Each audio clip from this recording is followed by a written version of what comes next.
Hello friends, welcome to our channel. Again তোমাদের এই ভিডিওর মধ্যে আমরা কথা বলবো কয়েকটা ট্রেলার এবং জিদ্দার বুমেরাং সিনেমাটাকে নিয়ে। তো জিদ্দার বুমেরাং সিনেমাটাকে নিয়ে বর্তমানে অনেক কথাবার্তা চলছে। কারণ জিদ্দার বুমেরাং সিনেমাটা রিলিজ ডেট ভোটের মধ্যে পড়ে গেছে, ইলেকশনের মধ্যে পড়ে গেছে। তো সেই কারণে অনেকে আশঙ্কা করছে যে জিদ্দার বুমেরাং সিনেমাটা কি ফ্লপ হবে, বা জিদ্দার বুমেরাং সিনেমাটা কি সেই 10ই মেতেই রিলিজ পাবে নাকি পিছিয়ে যাবে। তো সেইসব বিষয় নিয়ে কথা বলবো। তো ১ম এ যদি কথা বলি ট্রেলারগুলো নিয়ে, তো ট্রেলারগুলো নিয়ে আমি ছোট্ট করে আলোচনা করব। কারণ এই গত ২-১ দিনের মধ্যে অনেকগুলো ট্রেলার রিলিজ পেয়েছে। তো সবগুলোকে নিয়ে হয়তো কথা বলাও হবে না। তো কালকে আর আজকের মধ্যে যে ট্রেলারগুলো রিলিজ পেয়েছে, যেগুলো আমি দেখেছি সেগুলো নিয়েই কথা বলব। ছোট, ছোট করেই কথা বলব।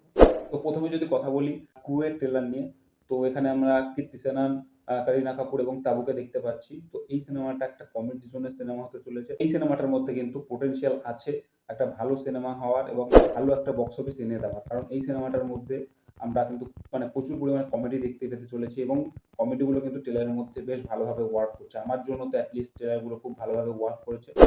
তো তোমরা যদি ট্রেলারটা না দেখে থাকো অবশ্যই গিয়ে দেখতে পারো। খুবই দুর্দান্ত একটা ট্রেলার হয়েছে।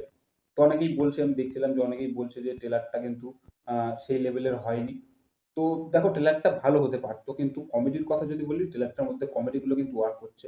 অবশ্যই ট্রেলারটার মধ্যে কিছু, কিছু মানে এমন জিনিস আছে যেগুলো আমার দেখতে ভালো লাগে না। যেমন ট্রেলারটার মধ্যে যে সিনগুলো আমরা দেখতে পাচ্ছি সেই সিনগুলো কিন্তু মানে সিনেমার মধ্যে থেকেই বিভিন্ন সিন তুলে, তুলে যেমন তেমনভাবে আরকি এডিট করে বসিয়ে দেওয়া হয়েছে। একটা স্টোরি লাইন আছে সেটা আমরা বুঝতে পারছি যে স্টোরি লাইনের মানে গল্পটা এগোবে। সেটা তোমরা ট্রেলার দেখলেই বুঝতে পারবে, সেটা আর বলছি না। তো এমনটাও অনেকে বলছে যে ট্রেলারটার মধ্যে অনেক কমেডি গিভঅ্যাওয়ে করে দেওয়া হয়েছে। তো আমরা সিনেমা হলে গিয়ে আ আর সেইরকম এই এই একই কমেডি আর কি সেইরকম আমাদের মজা দিতে পারবে?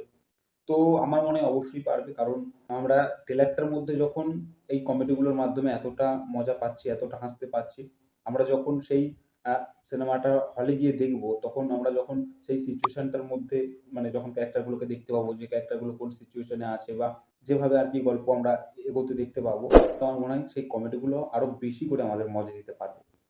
তো দেখা যাক এবার সিনেমাটা কেমন হয়। এরপর যদি কথা বলি সোনু সুদের একটা সিনেমা আসছে 'ফতেহ' বলে। তো তার কিন্তু একটা টিজার ছাড়া হয়েছে। তো সেই টিজারটাকে নিয়ে, তো এই টিজারটাও কিন্তু আমার বেশ লেগেছে।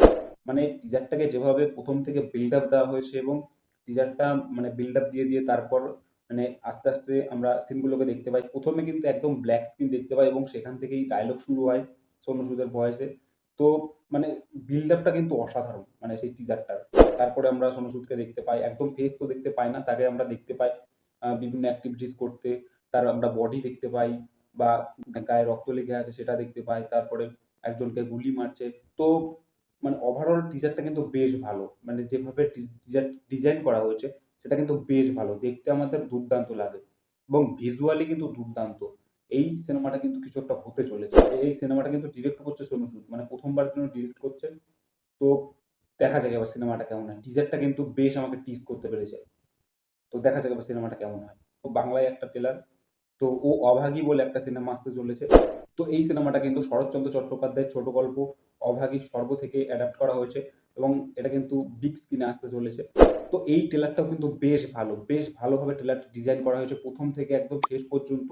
ট্রেলারটা কিন্তু মানে গল্পের যে লাইনটা সেটা কিন্তু আমরা বুঝতে পারছি। এখানে মেইন চরিত্রে অভিনয় করছেন।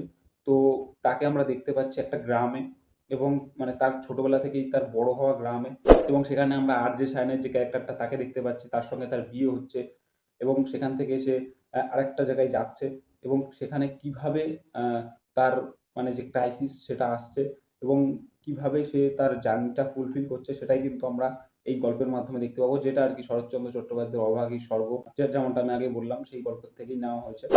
তো ট্রেলারটা কিন্তু বেশ ভালো। এখানে প্রত্যেকের অভিনয় অসাধারণ এবং গ্রামটাকে যেভাবে তুলে ধরা হয়েছে, তো প্রত্যেকটা জিনিস কিন্তু মানে একদম নিখুঁত। অবশ্যই এটা কিন্তু বর্তমান সময়ের গল্প না। এটা কিন্তু একটা পিরিয়ডিক গল্প আমরা দেখতে চলেছি। তো দেখা যাক এবার সিনেমাটা কেমন হয়। ট্রেলারটা কিন্তু আমার জন্য বেশ ওয়ার্ক করছে। যদি আমরা কথা বলি হইচইয়ের একটা কাজ রাহুল মুখার্জি ডিরেক্ট করেছে 'দাদুর কীর্তি' বলে। এই কাজটা কিন্তু মানে ব্যাপক একটা কাস্টিং। সেখানে আমরা মানে কাকে দেখতে পাচ্ছি না তাকে বলো। মানে অনেককে দেখতে পাচ্ছি। মানে এত বড় কাস্টিং বলতে গেলে হয়তো মানে অর্ধেক ভিডিও হয়ে যাবে। তোমরা যদি না দেখে থাকো অবশ্যই গিয়ে দেখো। এই কাজটাও কিন্তু আমার মনে হয় অসাধারণ হতে চলেছে।